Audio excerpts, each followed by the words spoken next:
Luhut Binsar Panjaitan. Kami ucapkan selamat datang Menteri Pariwisata dan Ekonomi Kreatif Bapak Sandiaga Salahuddin Uno. Selamat datang kami ucapkan Bapak Doni Primanto Yuwono.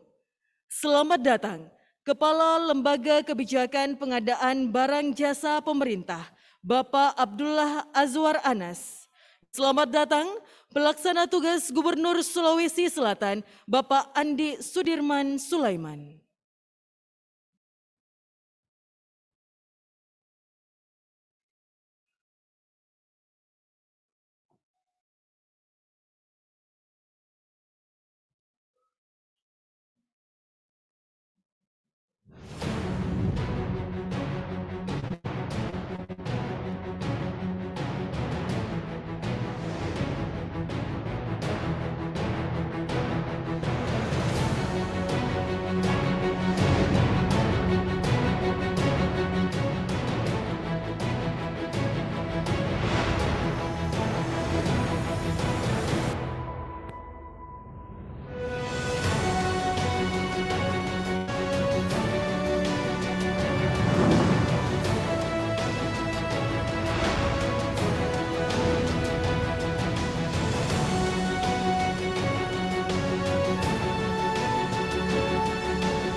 Assalamualaikum warahmatullahi wabarakatuh. Selamat datang di Rapat Koordinasi Percepatan Pemulihan Perekonomian Daerah, peningkatan penggunaan produk dalam negeri dalam rangka Bangga Buatan Indonesia. Mewajibkan instansi pemerintah untuk membeli produk dalam negeri, terutama produk UMKM, industri kecil menengah atau IKM, dan artisan.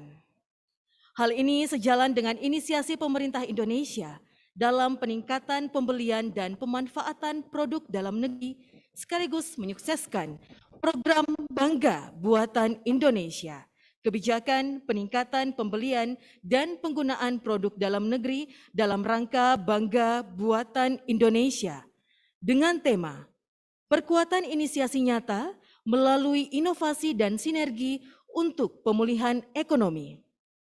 Recover together, recover stronger. Semangat Pinisi. Yang terhormat, Menteri Koordinator Bidang Kemaritiman dan Investasi, Bapak Luhut Binsar Panjaitan.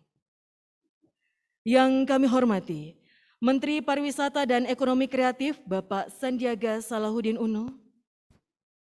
Yang kami hormati, Gubernur Bank Indonesia, Bapak Peri Warjio yang saat ini mengikuti kegiatan secara daring. Yang kami hormati, Menteri Koperasi dan UKM, Bapak Teten Mas Duki yang juga mengikuti kegiatan secara daring. Yang kami hormati, Wakil Menteri Kesehatan, Bapak Dante Harbuono. Yang kami hormati, Kepala Lembaga Kebijakan Pengadaan Barang Jasa Pemerintah, Bapak Abdullah Azwar Anas, yang juga mengikuti kegiatan secara langsung di Baruga Kareng, Patinggaluang, Rujab Gubernur Provinsi Sulawesi Selatan. Kami juga kembali menyapa Kepala Badan Riset dan Inovasi Nasional, Bapak Laksana Tri Handoko yang mengikuti kegiatan secara daring, Kepala Badan Pengawasan Keuangan dan Pembangunan, Bapak Muhammad Yusuf Ateh, yang mengikuti kegiatan secara daring. Kami menyapa Deputi Gubernur Bank Indonesia, Bapak Doni Primanto Yuwono. Kami menyapa dan mengucapkan selamat datang Pelaksana Tugas Gubernur Sulawesi Selatan, Bapak Andi Sudirman Sulaiman. Kami menyapa dan mengucapkan selamat datang kepada para pejabat lingkup kementerian dan lembaga, para wali kota dan bupati se-Sulawesi Selatan, serta para peserta rapat koordinasi. Hadirin sekalian, mendengarkan lagu kebangsaan Indonesia Raya. Hadirin dimohon berdiri.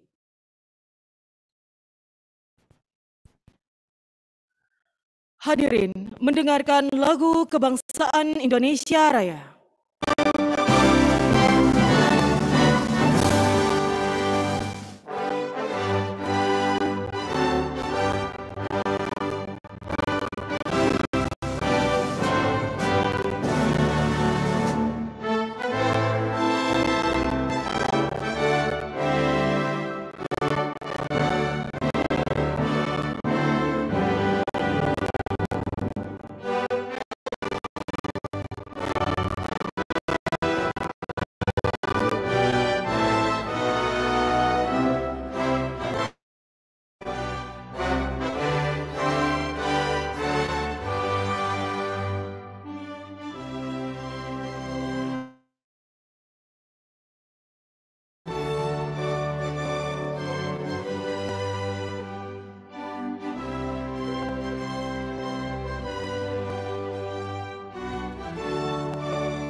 Hadirin dipersilakan duduk kembali. Baik, hadirin sekalian, memasuki sesi rapat koordinasi. Kami langsung menyerahkan rapat koordinasi kepada pemimpin rapat. Kepada Menteri Koordinator Bidang Kemaritiman dan Investasi, Bapak Luhut Binsar Panjaitan, kami persilakan dengan hormat.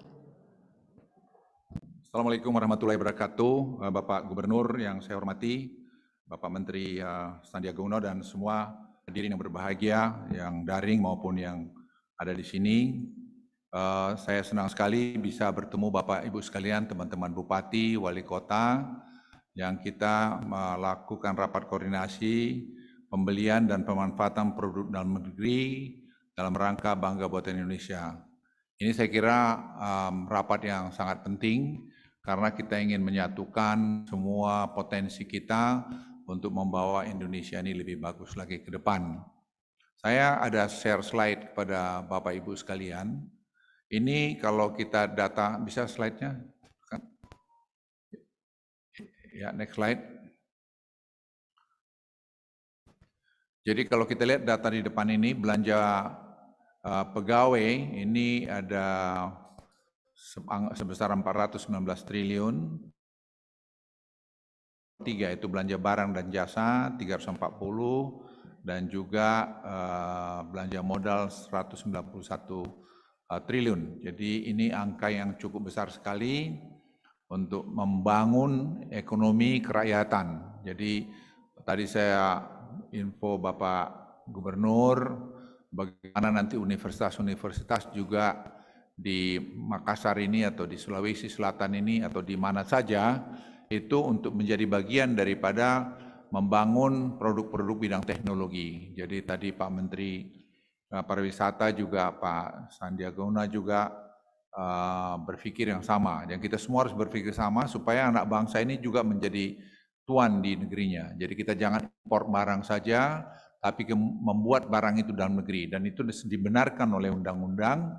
Dan sekarang dengan e-katalog itu ada 400 triliun, lebih kurang, sebenarnya bukan 400 triliun, kita target 400 triliun, sebenarnya ada 535 triliun.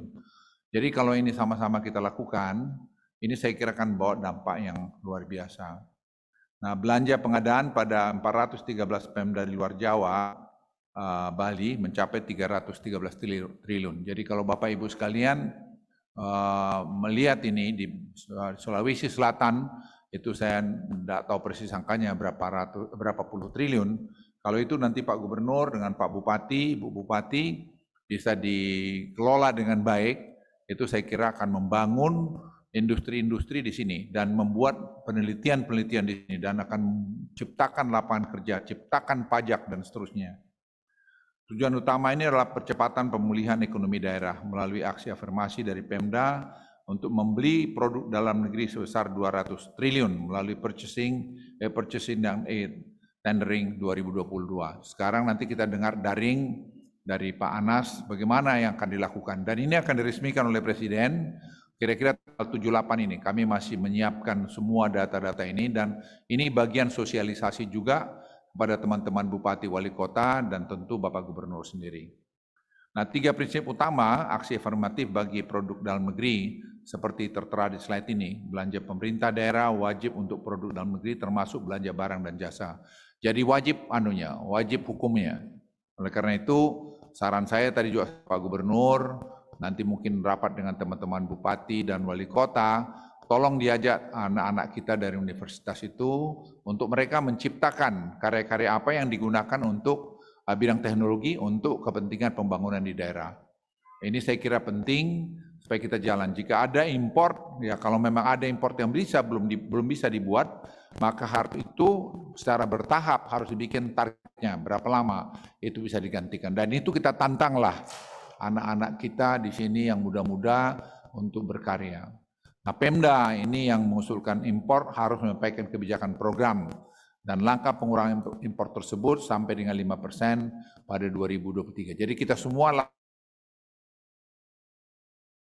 kalau kita kompak, kita semua satu, kita punya tanggung jawab bahwa ini adalah untuk kepentingan rakyat kita, insya Allah ini akan bisa kita lakukan. Saya juga melihat pemerintah daerah memiliki daya beli yang besar untuk menciptakan permintaan terhadap produk dalam negeri sehingga tercapai proses industrialisasi, penciptaan lapangan kerja, investasi dan pertumbuhan UKM dan UMKM artisan baru. Dimanapun di dunia, UMKM itu adalah backbone ekonomi. Ya, saya ulangi, dimanapun di dunia ini, negara-negara maju apapun, backbone-nya adalah tadi UMKM. Oleh karena itu kita harus bangun ini. Sekarang banyak industri-industri berkembang.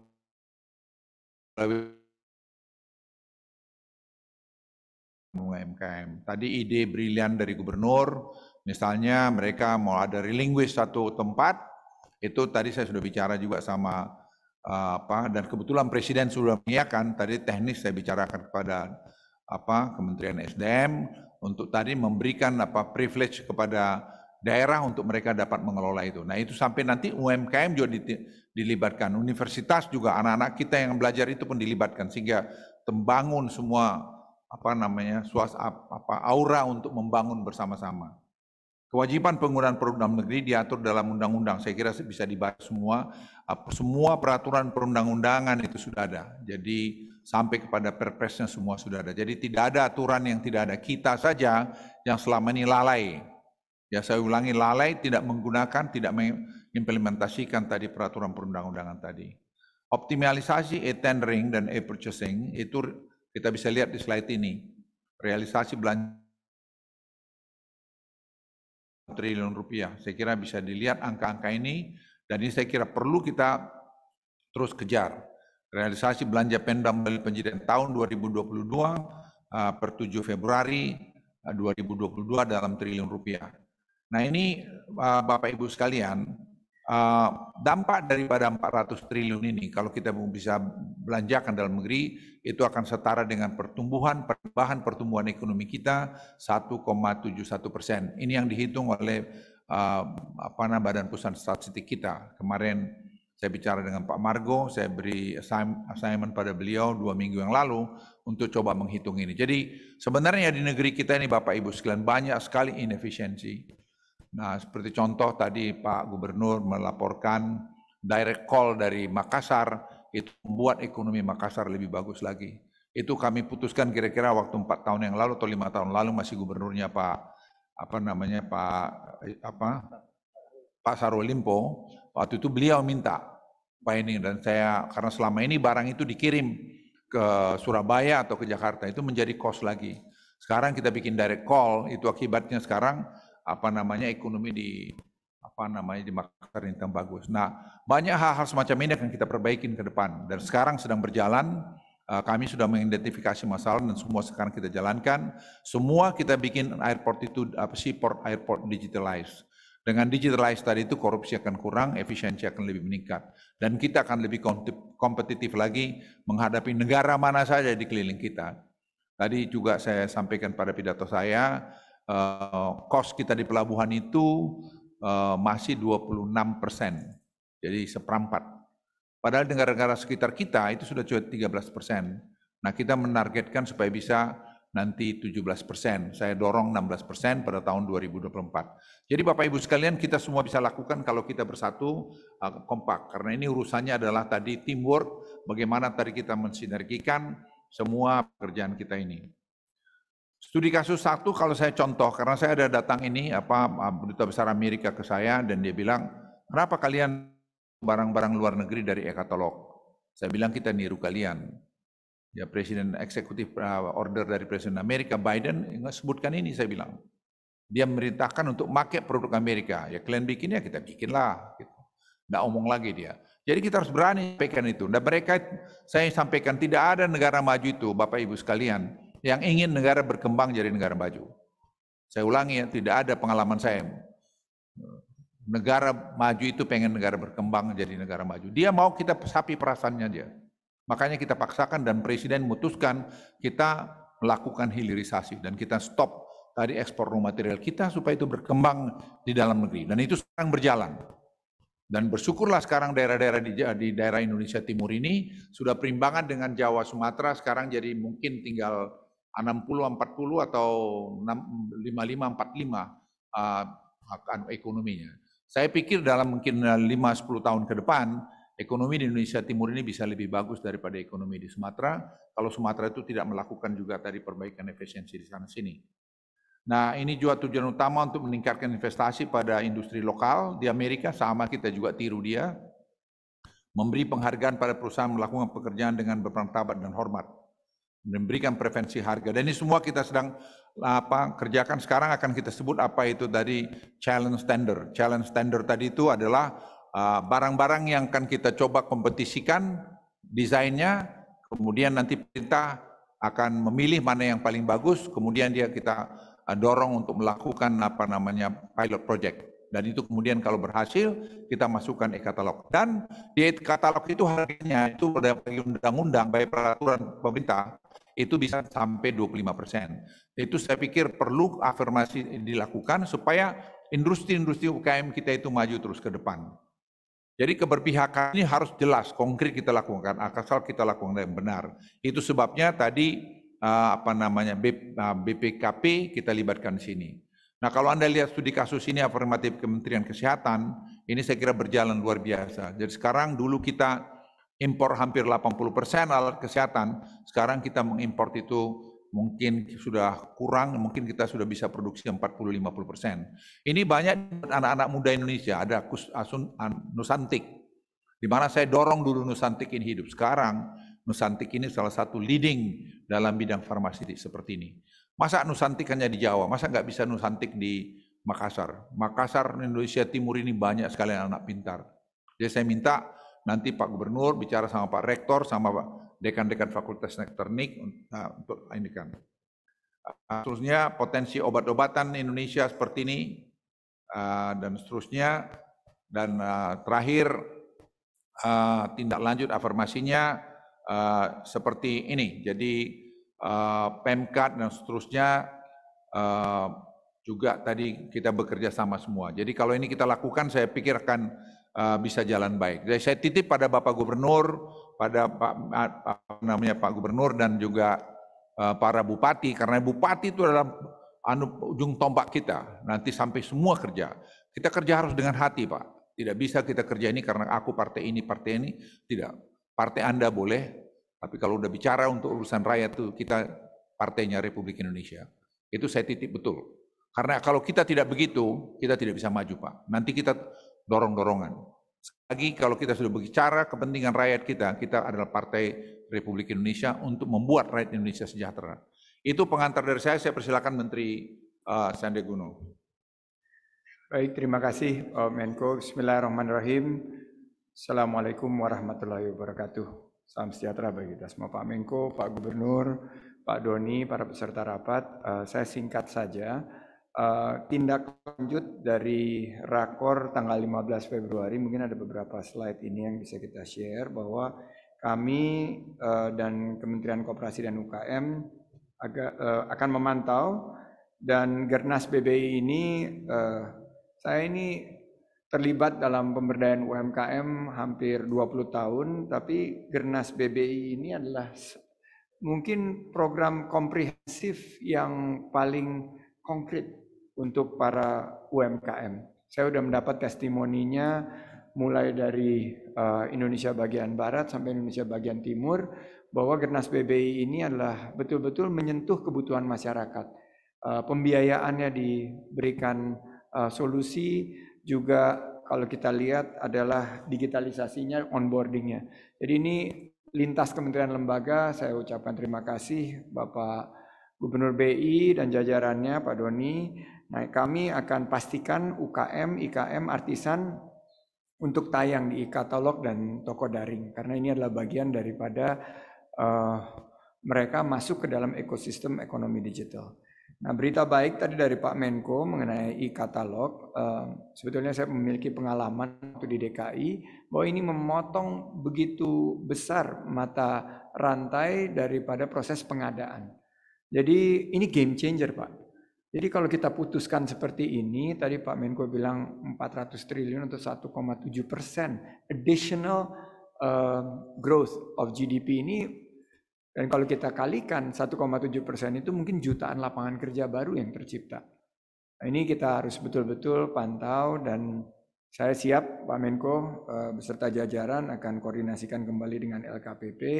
Sedikit sharing, program stimulus Bangga Buatan Indonesia 2021 kami kumpulkan total sekitar 2.672 merchant, dan bekerja sama juga dengan Pak Rahmat di sini, waktu itu dengan Bukalapak, kita menemukan banyak sekali potensi-potensi untuk menaik kelaskan, scale up dari UMKM kita. Dan dari transaksi yang kita ciptakan ini tentunya akan menjadi peluang usaha dan lapangan pekerjaan baru dan berkualitas bagi para UMKM. Demikian Pak Menko. Selanjutnya mohon izin Pak, Bu Wamen yang akan meneruskan mengikuti rapat. Terima kasih. Assalamualaikum warahmatullahi wabarakatuh. Ya, safe flight Pak, karena Pak Sandi harus ngejar pesawatnya, jadi ya, selamat jalan. Saya persilakan kepada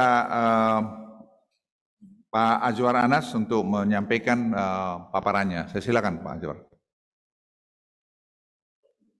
Ya, mau jalan. Pak Azwar Anas.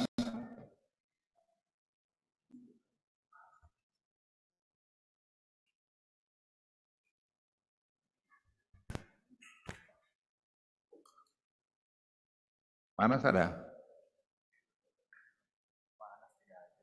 Ya, tapi dia tadi Zoom katanya, daring. Hah? Ada panas daring, coba tanya.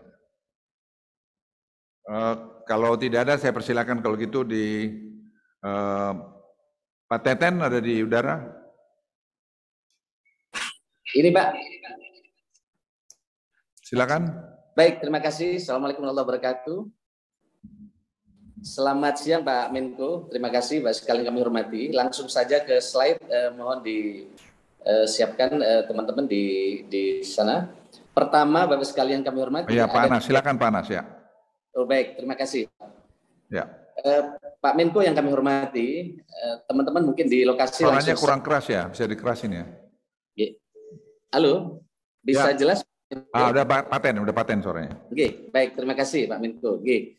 Ada beberapa hal Bapak sekalian kami hormati, Pak Menko yang kami hormati, Pak Menteri Pariwisata, Pak Gubernur dan para bupati dan forum pimpinan daerah di Provinsi Sulawesi Selatan yang kami hormati.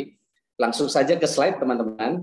Jadi ada target dari Bapak Presiden, tadi sudah disampaikan oleh Pak Menko. Saya kira langsung kami ingin masuk slide ke e-katalog. Beberapa hal yang sekarang sedang dikuatkan oleh LKPP sebagai arahan Bapak Presiden. Pertama adalah e-katalog nasional. Kita sudah merubah target dari yang dulu hanya 95.000, target kita 1 juta produk di akhir tahun. Yang berikutnya adalah e-katalog sektoral dan yang ketiga adalah e-katalog lokal. Dan di Pemda sekarang sudah mengelola e-katalog lokal karena penetapannya telah kami kirim sehingga teman-teman bisa bergerak bersama. Next, silahkan slide-nya teman-teman bisa ditampilkan. Yang berikutnya adalah sebelumnya lagi teman-teman terkait dengan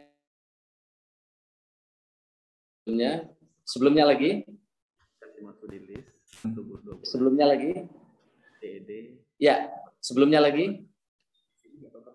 Iya. Baik. Nah, para bupati inilah toko daring yang akan kita gerakkan dan e-katalog lokal. Sehingga dengan demikian nanti teman-teman bisa tidak perlu lewat lelang panjang karena bisa dengan percepatan semua barang dimasukkan di e-katalog lokal tanpa maksimum ada harganya. Jadi dengan berbagai ketentuan. Next, saya minta langsung digeser teman-teman. Nah, Ibu dan Pak sekalian, next. Tadi sudah dijelaskan oleh Pak Menko ini. Inilah target kami sekarang. Dan kami laporkan bahwa sekarang sudah 151.000 produk telah tayang di e-katalog nasional dan e-katalog lokal. Next. Langsung teman-teman, ya, ini adalah ekosistem secara komprehensif. Next. Ya, next. Ya, bisa dipercepat teman-teman. Nah, ini adalah manfaat katalog lokal tadi dan manfaatnya sangat besar sekali untuk memeratakan ekonomi, mengurangi kemiskinan dan lain sebagaimana disampaikan oleh Bapak Presiden dan juga oleh Pak Menko. Next, ini adalah mata rantai untuk membuat e-katalog. Sekarang sudah kita potong mata rantai birokrasi yang panjang, tinggal teman-teman tinggal menetapkan saja karena kita sudah mengeluarkan peraturan nomor 43 2002. Next. Begitu juga untuk penyedia juga sudah kita potong mata rantainya sehingga para bupati, ibu dan Pak sekalian bisa jauh lebih cepat. Next. Kita lihat data berikutnya.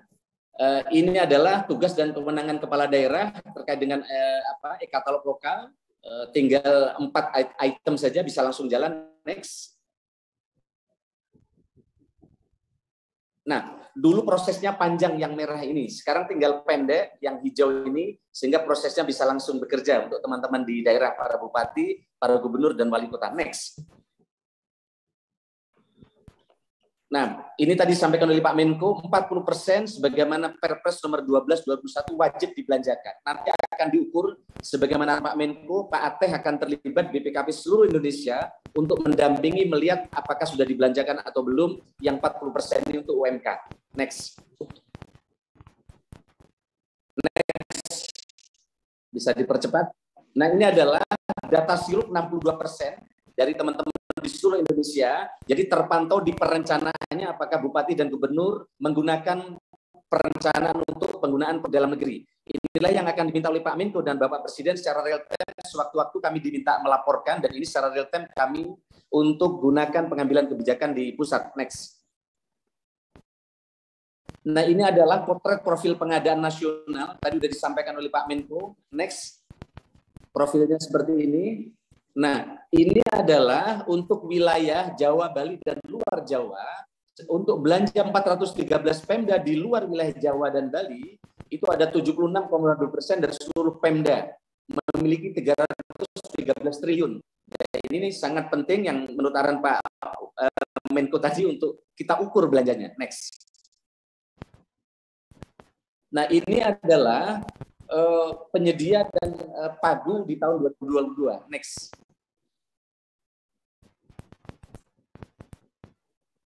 Ini adalah belanja UMK teman-teman kepala daerah, bupati dan gubernur di luar Jawa ini belum ideal.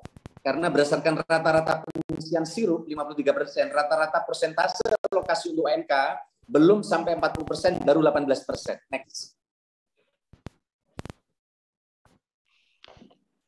Nah, ini adalah juga sama, kita lihat, kalau dilihat dari profil belanja PBJ-nya untuk di luar Jawa dan Bali, ini masih banyak untuk non pengadaan, tapi belanjanya adalah konstruksi. Next.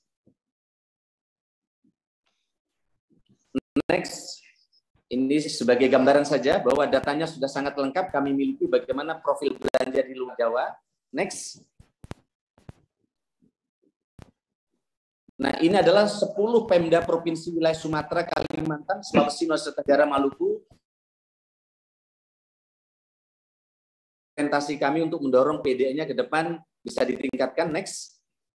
Begitu juga ada 10 Pemda daerah yang tertinggi. Next. Kota dengan belanja tertinggi di Jawa dan Bali. Next. Nah, kerjasama dengan marketplace di tingkat, dan ini adalah bagian upaya untuk mendorong UMK kita, selain masuk lewat e-katalog, lewat bela pengadaan bersama beberapa marketplace yang telah bekerja sama dengan kita. Next. Nah, ini masih kecil sekali memang belanjanya di bela pengadaan, tentu ke depan ini akan didorong oleh kita sesuai dengan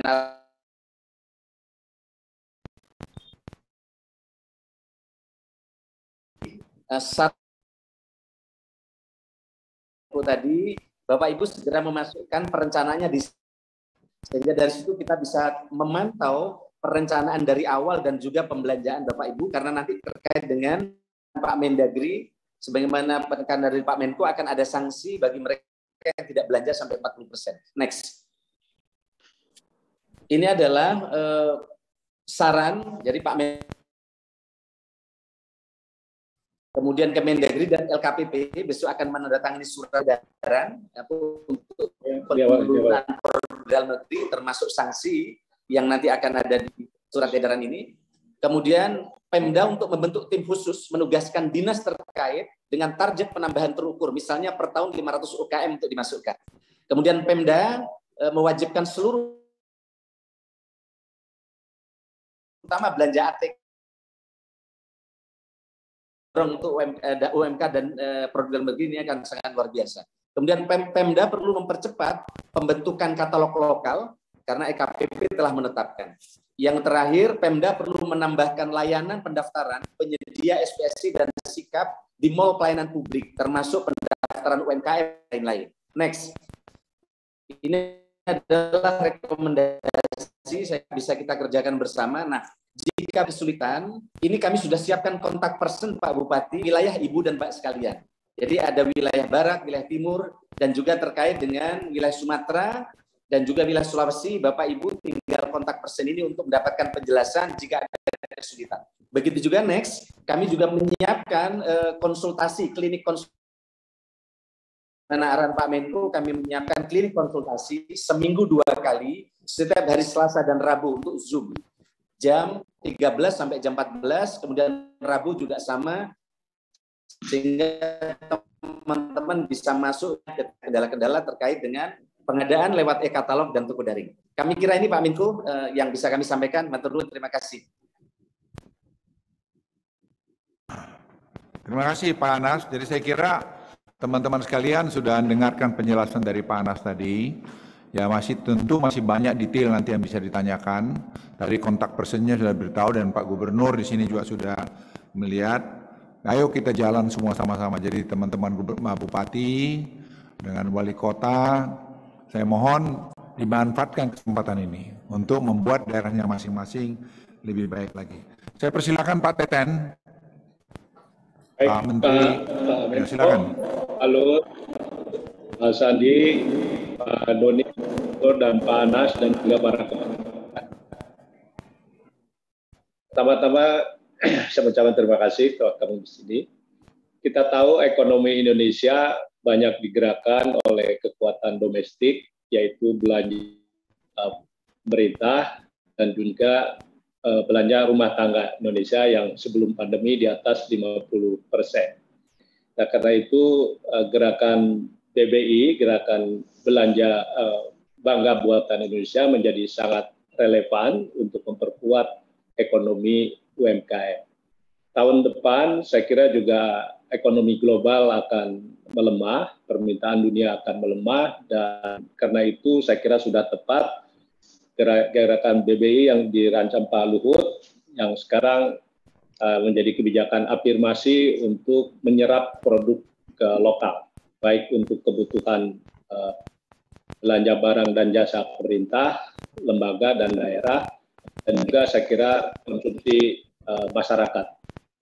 Nah, karena itu kami mendukung sekali yang upaya Pak Anas untuk mencapai target 1 juta produk UMKM yang masuk dalam e-katalog ke KPP maupun juga yang masuk di bela pengadaan.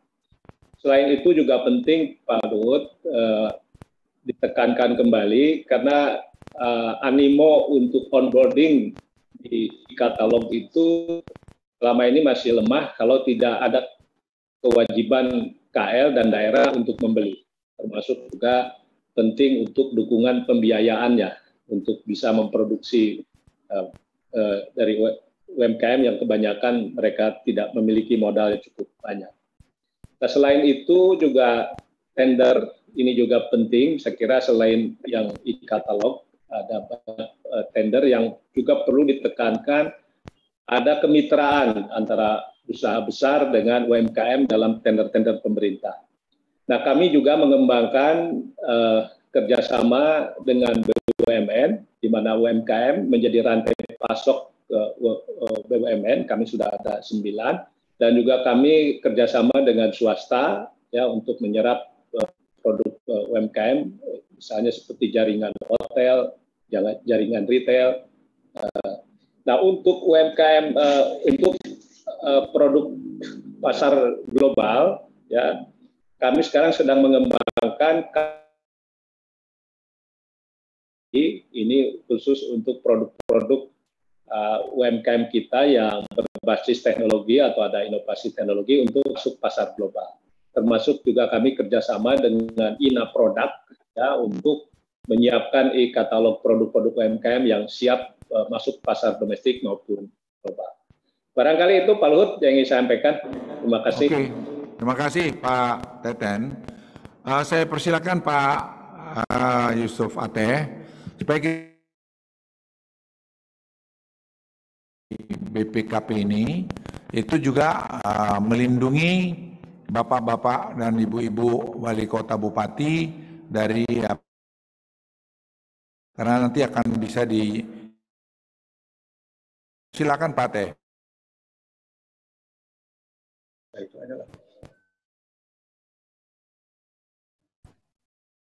Pak Teh.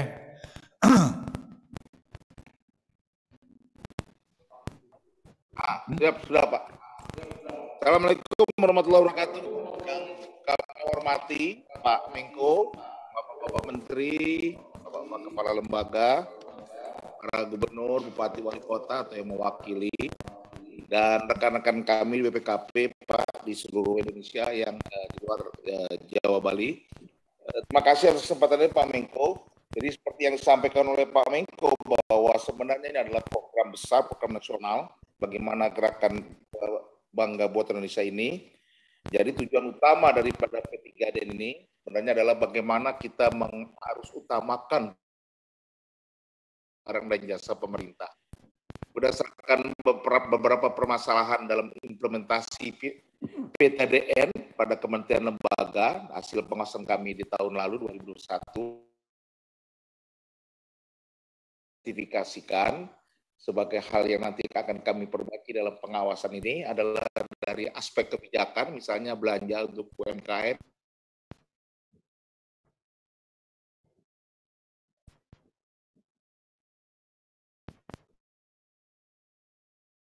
pada level kementerian lembaga masih belum selaras, tim P3DN juga masih banyak yang belum dibentuk, ada loan agreement yang belum mengutamakan P3DN, Dari aspek implementasi, kementerian lembaga daerah cenderung masih membeli barang impor walaupun PDN-nya telah tersedia. Ada juga isu kesesuaian mutu barang, isu kapasitas dan delivery time. Kemudian ada isu kompetensi tenaga verifikator dan belum ada sistem monitoring. Berdasarkan hal tersebut dan arahan daripada Pak Menko, kami menetapkan tujuan pengawasan kita bagaimana kita mengawal untuk memastikan efektivitas dan akuntabilitas pelaksanaan peningkatan penggunaan produk dalam negeri ini dalam rangka bangga buatan Indonesia. Sasaran pengawasannya kami desain untuk bagaimana memastikan desain kebijakan PBJ pemerintah benar-benar mendukung penggunaan PDN. Kemudian memastikan kementerian lembaga untuk memprioritaskan penggunaan PDN dalam perencanaan dan pelaksanaan PBJ. Kami juga ingin memastikan nanti prosedur sertifikasi dapat dilaksanakan secara masif, cepat, dan efisien sesuai. Dan terakhir mendeteksi tindak penyimpangan atau kecurangan dalam implementasi P3DN sebagai tindakan preventif kami di dalam pelaksanaan P3DN ini. Bapak Ibu yang kami hormati, kalau mendengar apa arahan daripada Pak Menko tadi, ini program ini benar-benar komprehensif dan terintegrasi sekali. Dari mulai sisi hulu sampai dengan hilirnya. Jadi dari supply-nya, dari bagaimana kita mensuplai barang, kemudian pasarnya di sini dalam hal ini banyak diperankan oleh LKPP, dan sampai dengan hulunya bagaimana kementerian lembaga daerah membeli atau meminta membeli barang-barang yang ada sertifikasi, ya, titik risiko yang menjadi titik kritis bagaimana mengoptimalisasi P3DN mulai dari isu supply-nya sendiri, mutu industri, proteksi PDN dari barang impor, kemudian isu aksesibilitasnya terhadap pasar, terhadap e-katalog, e-purchasing, tender dan sebagainya, kemudian sertifikasinya, kemudian izin edarnya, kemudian akses e-katalog nasional di sektor maupun lokal. Ya. Dan isu kapasitas pasar, peningkatan kualitas e-katalog dan marketplace lainnya, ketersediaan stok barang, ketepatan waktu delivery. Kemudian isu kemudahan penggunaan atau daripada aplikasi tersebut adalah ketersediaan barang sesuai spesifikasi yang dibutuhkan dan juga user experience. Dari sisi PBJ, ada kualitas perencanaan dan kepatuhan terhadap kewajiban P3DN dalam PBJ. Dari identifikasi kami tersebut, kami P3DN ini meliputi 4 nanti jenis pengawasan.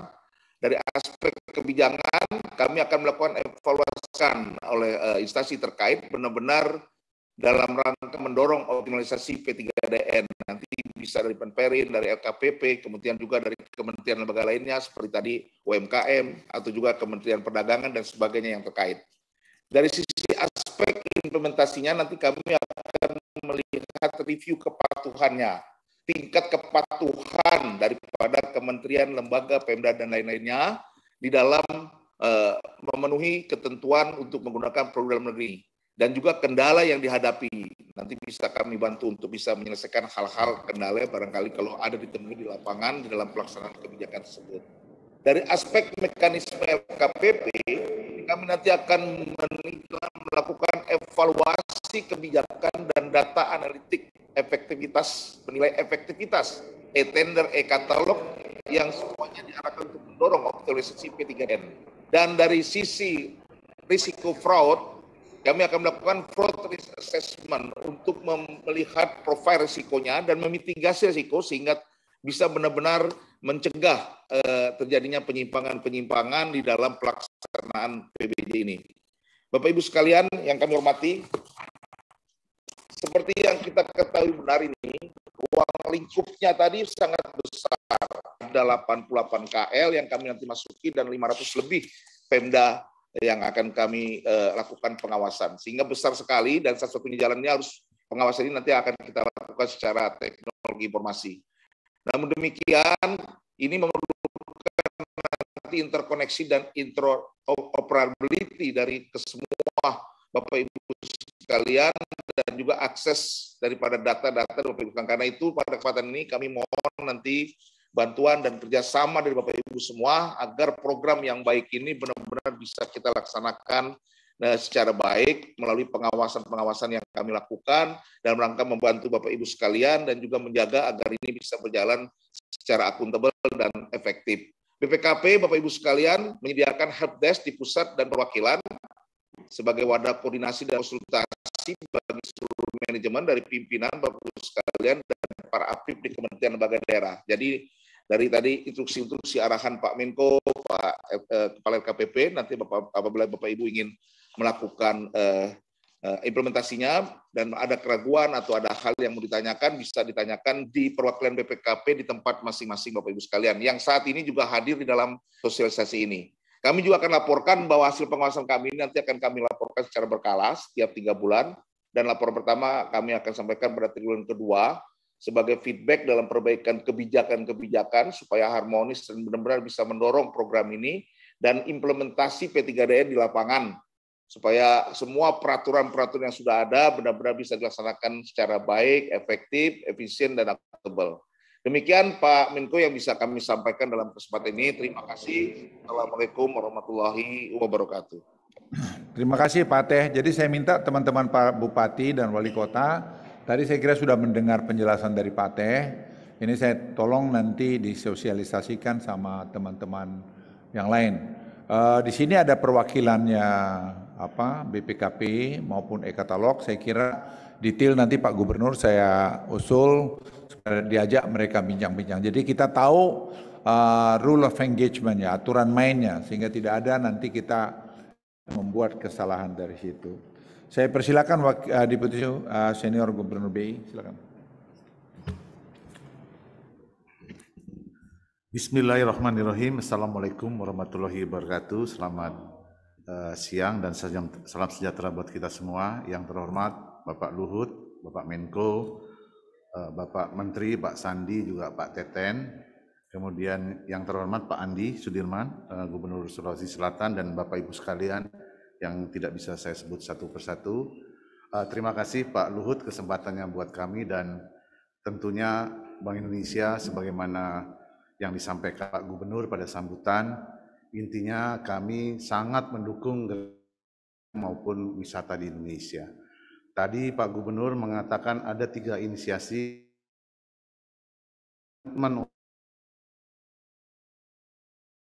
Dua adalah business matching, karena kami punya kantor perwakilan di luar negeri, di Tokyo, New York, juga Beijing, Singapura, dan London.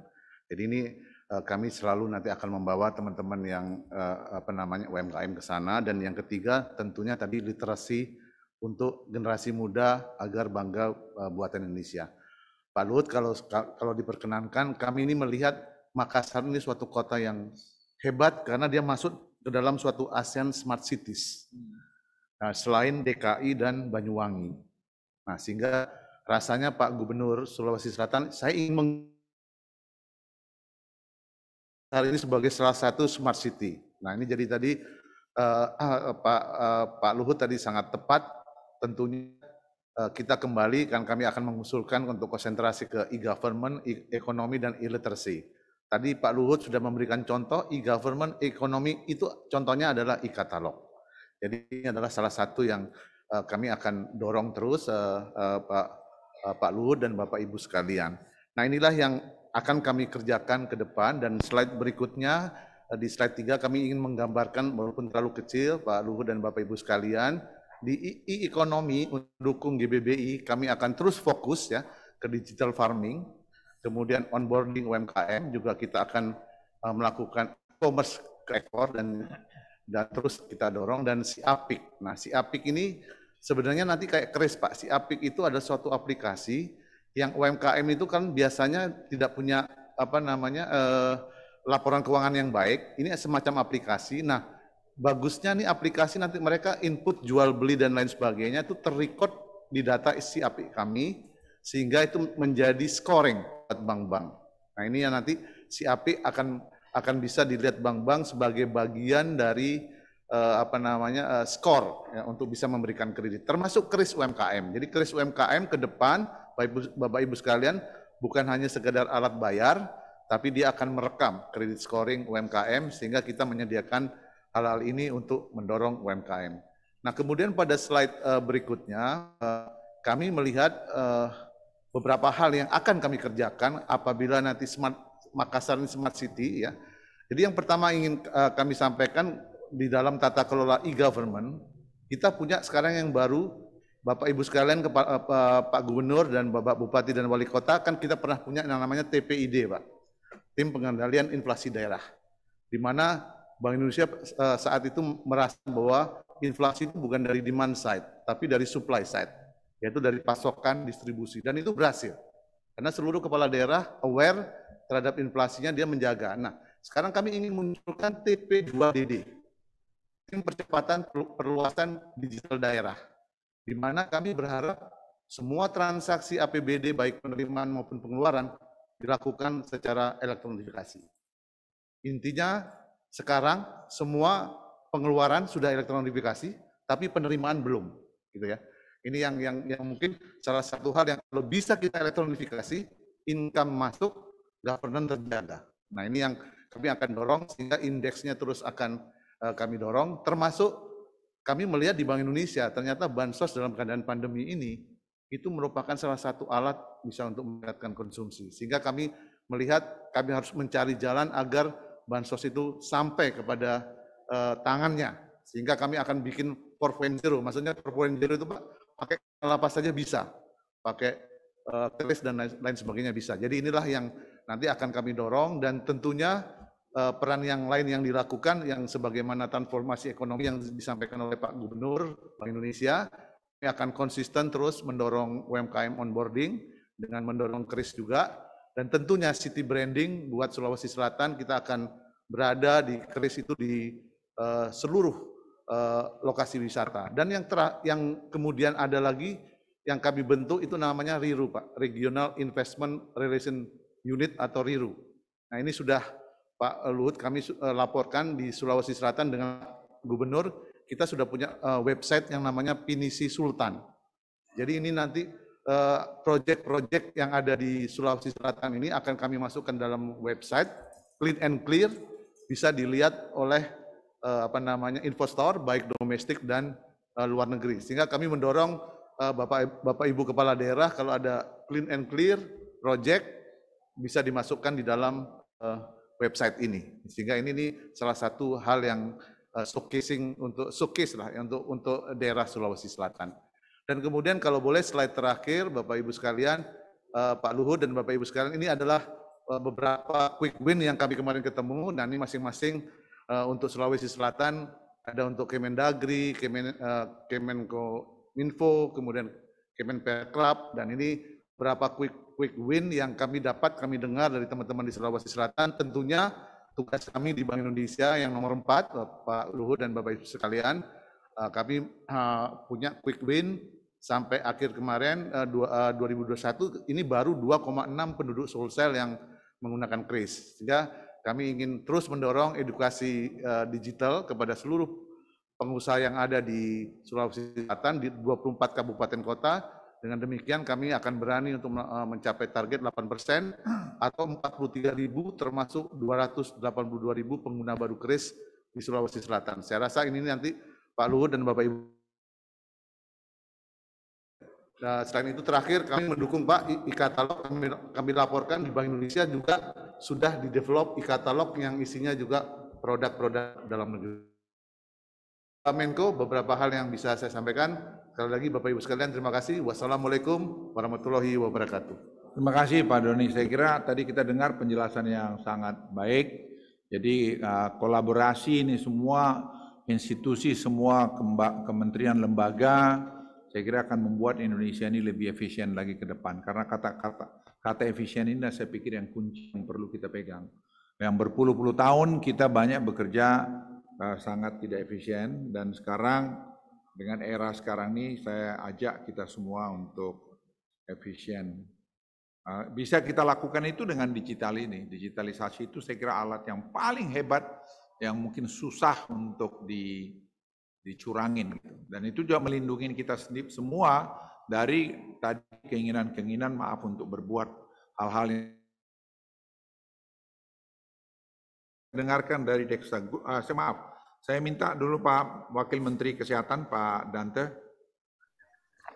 Terima kasih Pak Luhut, Bapak dan Ibu sekalian.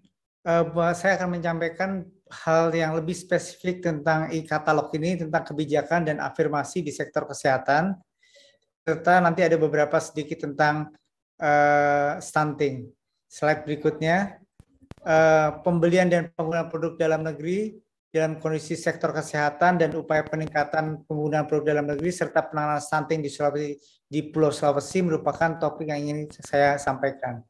Slide berikutnya, di tahun 2021 pemerintah nilai belanja produk alat kesehatan dari e-katalog nasional mencapai 27,4 triliun. E-katalog tersebut itu 47.000 lebih berasal dari produk obat. Kalau kita lihat nilainya 21,8 triliun dari alat kesehatan dan 5,6 triliun dari obat. Pemerintah menjamin ketersediaan pemerataan keterjangkauan pembekalan kesehatan ini terutama obat esensial karena ada amanat dari Undang-Undang Nomor 36 Tahun 2009 tentang alat-alat dan obat-obat kesehatan. Slide berikutnya, belanja obat produk dalam negeri sudah cukup tinggi, walaupun bahan bakunya masih tergantung dari impor. Kita mencapai 97% pembelanjaan obat yang merupakan produk dalam. Sedangkan belanja alat kesehatan masih didominasi oleh produk impor sebesar 64%. Jadi kalau obat sudah masuk produk dalam negeri yang banyak, kalau alat kesehatan ternyata masih banyak yang membeli alat-alat yang berasal dari produksi impor. Slide 200 industri ada di Indonesia dalam penyediaan obat dan alat kesehatan. 240 diantaranya adalah industri farmasi dan hampir 5.000 industri alat kesehatan.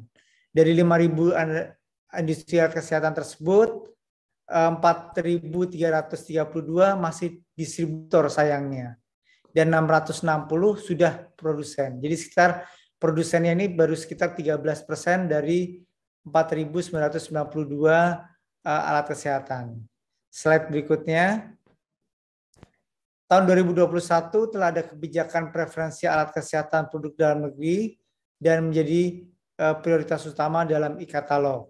Setelah kurang lebih ada 41.900 item alat-alat kesehatan tersebut yang setelah diafirmasi, alat negeri ada 1.686 item dan alat kesehatan luar negeri ada 40.243 item.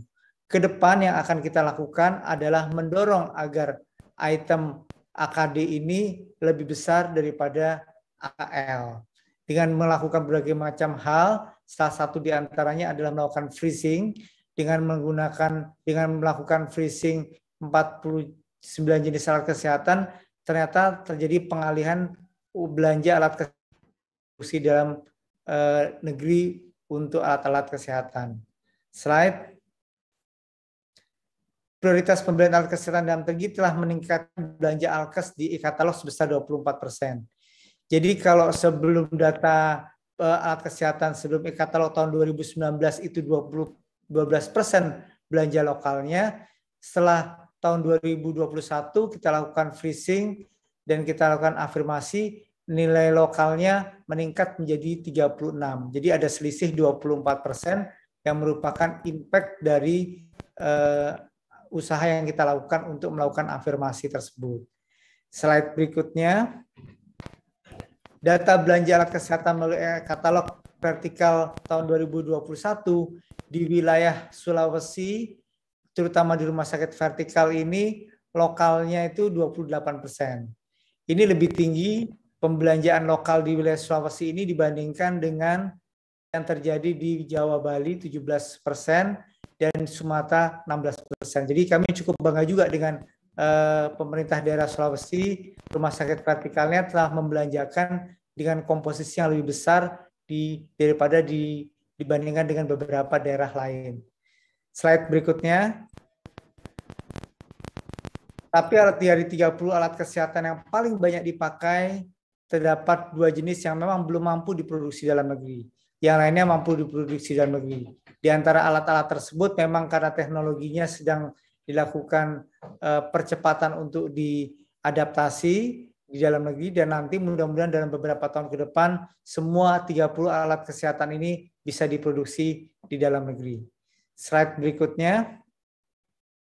Bapak dan Ibu sekalian, bagaimana upaya peningkatan penggunaan produk dalam negeri? Slide.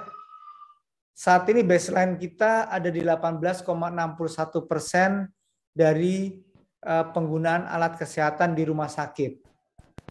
Akan kita tingkatkan pembeliannya secara progresif, sehingga nanti di bulan Desember tahun 2024 akan tercapai 75% belanja alat kesehatan di semua rumah sakit vertikal di Indonesia. Dan ini dimungkinkan karena ada percepatan afirmasi dan penggunaan e-katalog seperti Bapak Menko telah sebutkan tadi. Slide berikutnya. Dan upaya promosi dan pengembangan industri alat kesehatan dalam negeri ini merupakan salah satu yang penting untuk menciptakan nuansa kepercayaan dan trust kepada rumah sakit untuk menggunakan alat-alat produksi dalam negeri. Di antaranya adalah telah diselenggarakannya Health Business Gathering beberapa waktu yang lalu, kemudian pameran virtual alat kesehatan di Expo Alat Kesehatan 2021. Dengan menggunakan metode-metode trusting seperti ini, semakin lama semakin banyak. Slide berikutnya. Dalam upaya P3DN dalam negeri, peningkatan brand awareness merupakan hal yang penting dalam tagline Bangga Buatan Indonesia melalui promosi dan pameran, dan implementasi e-katalog tersebut kita harapkan dengan implementasi TKDN obat dengan threshold sebesar 50% untuk 24 molekul bahan baku obat yang penting, serta alat kesehatan telah ditetapkan aturan perhitungan TKDN yang akan menjadi syarat utama dalam e-katalog.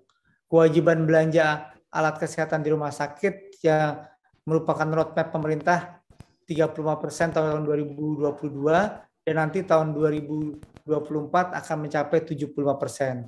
Kami juga mendorong rumah sakit swasta dalam transaksi obat dengan bahan baku dalam negeri dan alat kesehatan melalui e-katalog. Harmonisasi dan integrasi data dalam rangka evaluasi monitoring itu menjadi sangat penting. Perlu dukungan berbagai macam pihak termasuk pemerintah daerah sehingga ketahanan sektor farmasi dan alat kesehatan ini bisa terwujud secara nasional. Slide berikutnya, mungkin ini sedikit saja ingin saya sampaikan mengenai penanganan stunting. Kita ingin mencapai tren stunting yang menurun untuk percepatan menjadi 14% tahun 2004. Slide stunting yang saya beri warna merah adalah yang ada di Sulawesi Barat, terutama yang masih tinggi, kemudian Sulawesi Tenggara dan seterusnya. Dan estimasi jumlah kasus stunting per provinsi juga untuk Sulawesi kami merahkan petanya kira-kira posisinya seperti ini. Slide berikutnya.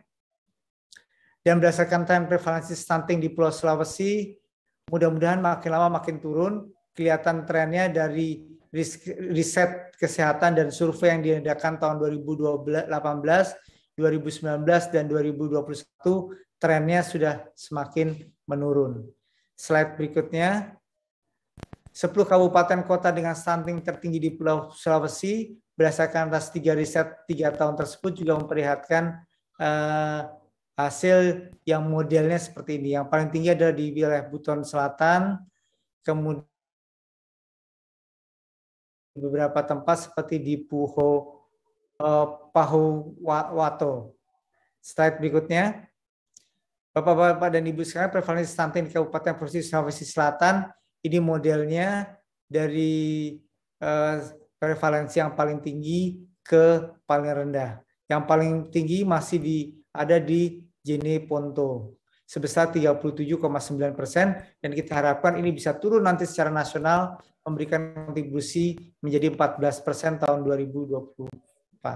Slide berikutnya, dan intervensi stunting perlu dilakukan sebelum dan setelah lahir, karena sebelum lahir itu ada 23% anak yang lahir karena ibunya mengalami kekurangan zat besi dan kekurangan hemoglobin darah, kekurangan darah.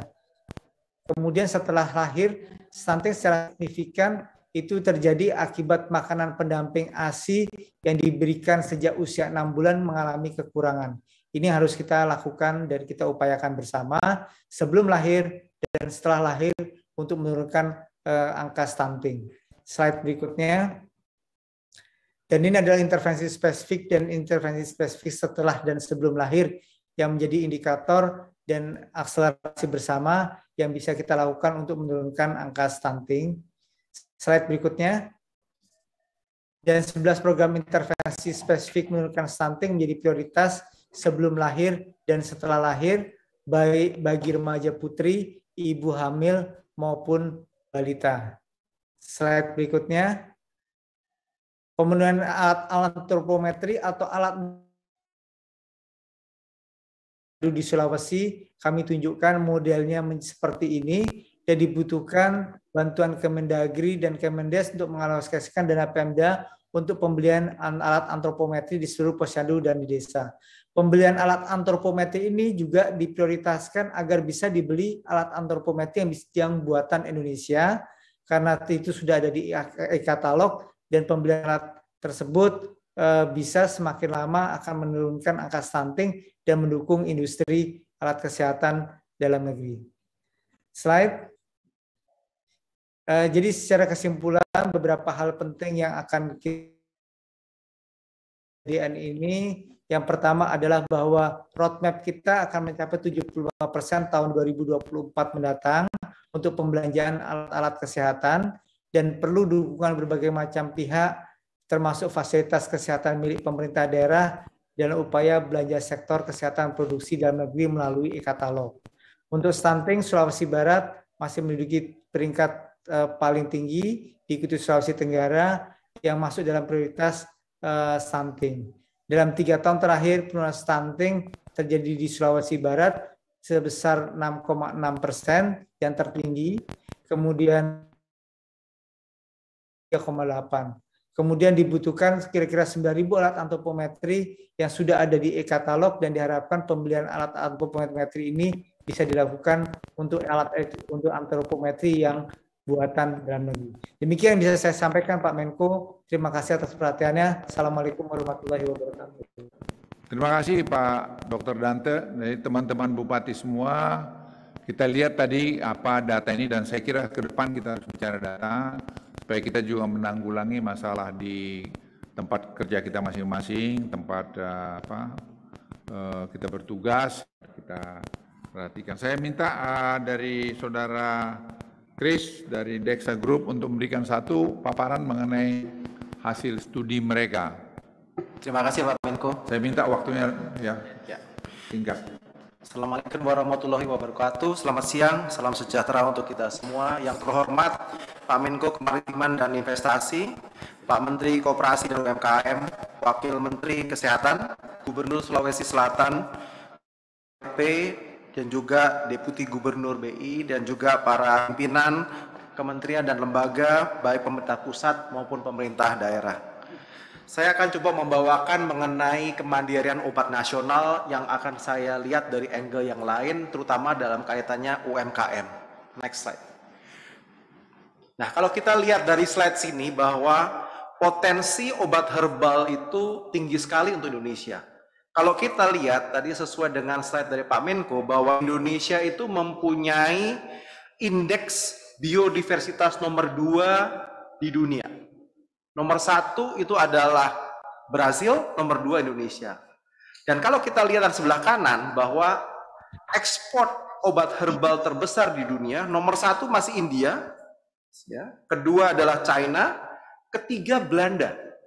Indonesia sendiri merupakan peringkat 19. Nah, inilah yang mungkin kalau saya akan mau angkat, sebenarnya Indonesia ini mempunyai potensi yang besar untuk bisa menjadi pengekspor obat herbal terbesar nomor 3. Next. Nah, sebelum itu saya akan membicarakan mengenai roadmap yang ada di Kementerian Kesehatan yang sebelah kiri. Memang kalau obat-obatan itu dibagi dalam 3 kategori. Nomor 1 adalah herbal. Herbal itu dibagi dengan tiga bagian. Yang satu adalah jamu, yang kedua ada obat, yang ketiga adalah fitofarmaka. Nah, waktu itu oleh Pak Bambang Brojo, Pak Menteri Bambang Brojo, obat herbal terstandar dan fitofarmaka diberikan namanya OMAI, obat modern asli Indonesia. Sedangkan untuk kimia, itu pasti ada obat yang paten maupun ada obat yang namanya off patent atau generik. Yang ketiga adalah biologi, yang lagi ramai adalah mengenai vaksin, yang kedua adalah bioteknologi. Nah, saya akan membawakan mengenai herbal ini. Herbal ini adalah kita ada jamu, ada obat herbal terstandar dan fitofarmaka. Bedanya apa aja? Kalau jamu itu memang istilahnya dari nenek moyang kita ceritanya begitu. Jadi adalah sediaan alam. Tetapi kalau kita bicara OHT, ini dengan cara pembuatan obat yang baik, bahan bakunya terstandar, dan juga produk jadinya terstandar. Yang penting adalah mempunyai uji praklinis, artinya aman, yang kita lakukan pada hewan. Setelah itu kita tingkatkan lagi menjadi fitofarmaka, uji klinis pada manusia untuk membuktikan aman untuk manusia dan juga khasiat untuk manusianya baik, sesuai dengan spesifikasi. Inilah yang kita akan bahwa tiga kategori penting sekali untuk kita. Next slide. Nah, kalau kita lihat ekosistem obat herbal bagaimana? Nomor 1 yang pasti merupakan ujung semuanya adalah pada petani. Adalah hasil bumi Indonesia itu penting sekali. Kenapa? Karena kita akan proses sendiri, otomatis kita menggunakan bahan alam bumi Indonesia di research kami. Yang sebelah kanan bawah itu adalah rumah riset Dexa Group yang ada di Cikarang. Kita mempunyai sekitar 250 saintis dari S3 sampai dengan S2. Dan semuanya 100% adalah bangsa Indonesia, tidak ada orang asingnya. Jadi kita memang mengirimkan beberapa staf kami ke luar negeri untuk bisa belajar dan kembali untuk mengembangkan di Indonesia. Jadi oleh sebab itu, beberapa proses ini yang kita kerjakan dan juga mempunyai potensi bukan hanya untuk domestik, tetapi juga mempunyai potensi untuk ekspor. Kami juga sudah mengekspor obat herbal kami atau fitofarmaka kami ke Filipina, di mana pada zaman COVID ini ekspornya luar biasa sekali ke Filipina. Next slide. Nah, ini saya akan membawa dalam nuansa Sulawesi Selatan dan juga stunting. Inilah bukti nyata di mana industri farmasi itu berhasil bekerja sama dengan UMKM. Ya, contohnya di Sulawesi Selatan di Kabupaten Maros, kami bekerja sama dengan UMKM di sana untuk bisa mengembangkan budidaya ikan gabus. Nah, ikan gabus ini kita gunakan sebagai salah satu bahan baku yang namanya asimor, air susu ibu mor. Nah, ini yang kita pergunakan untuk program stunting. Oleh sebab itu kami juga menghimbau kepada Bapak Bupati dan Wali Kota, ya kan, ada Sulawesi Selatan, bagaimana produk ini adalah produknya Sulawesi Selatan. Ya, produk kita semua yang bisa kita gunakan untuk meningkatkan yang namanya kualitas air susu ibu. Tadi Pak Wakil Menkes bilang bahwa bagus ya, ASI dan juga makanan pendamping ASI. Makanan pendamping ASI. Yang penting adalah ASI-nya sendiri bagaimana. Kalau kualitas ASI itu nggak bagus, itu akan menjadi masalah. Oleh sebab itu penting sekali pemberian namanya suplemen atau vitamin untuk meningkatkan kualitas daripada air susu ibu. Mungkin next ya. Jadi usulan kami Pak Menko simple adalah bagaimana obat fitofarmaka ini bisa masuk ke JKN. Karena yang tadi Pak Wakil Menkes bahwa bilang 97% obat memang domestik, setuju. Tetapi masih 90% bahan bakunya kimia adalah masih impor. Nah, sekarang pertanyaannya, kita sudah ada di depan mata. Fitofarmaka ini ada di depan mata dan juga bisa digunakan dan juga kita bisa ada bahan-bahannya dari Indonesia. Ya. Ini kalau kita bisa masukkan ke dalam ya, dan juga mendapatkan dukungan dari LKPP dan Kementerian Kesehatan dalam penggunaan obat-obat ini. Dan juga dukungan dari Badan POM dan kementerian lainnya untuk meningkatkan jumlah obat modern asli Indonesia fitofarmaka. Sehingga kita mengurangi bukan mensubstitusi, mengurangi ketergantungan daripada impor itu sendiri.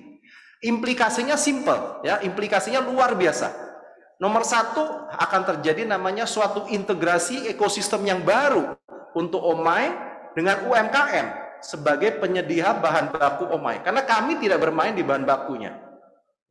Otomatis kerjasama dengan siapa? Dengan Kementerian Pertanian dan juga Kementerian Koperasi dan UMKM dalam mewujudkan nomor satu adalah sentra bahan baku OMAI. Yang kedua, kita akan belajar bersama-sama membuat standarisasi, baik itu bahan baku maupun bahan jadi. Nah, yang ketiga, otomatis karena di sini ada Pak Deputi Gubernur Indonesia, bantuan perbankan penting sekali. Kenapa? Karena ini bisa memberikan kredit kepada UMKM dalam membuat yang namanya sentra-sentra bahan baku OMAI. Nah, inilah suatu ekosistem yang saya usulkan yang bisa kita pergunakan bersama untuk kemajuan Indonesia. Dan juga yang paling penting, inilah suatu bukti nyata bahwa industri farmasi Indonesia pun kita kuat bisa untuk kesehatan masyarakat sesuai dengan moto kami, Pak, adalah expertise for the promotion of health. Terima kasih, Pak. Terima kasih. Saya kira tadi penjelasan dari Dexa Group menunjukkan bahwa kita ini bisa maju gitu ya. Jadi saya berharap nanti supaya kita menggunakan lebih banyak lagi tadi produk dalam negeri, terutama herbal ini tadi.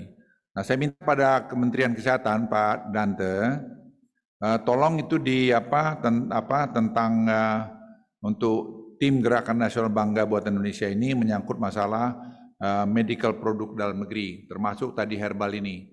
Jadi saya pikir perlu dibuat task force mengenai ini supaya kita akomodasi herbal kita ini sekarang. Karena itu saya pikir banyak sekali diminatin dunia juga. Pak Dante dengar ya?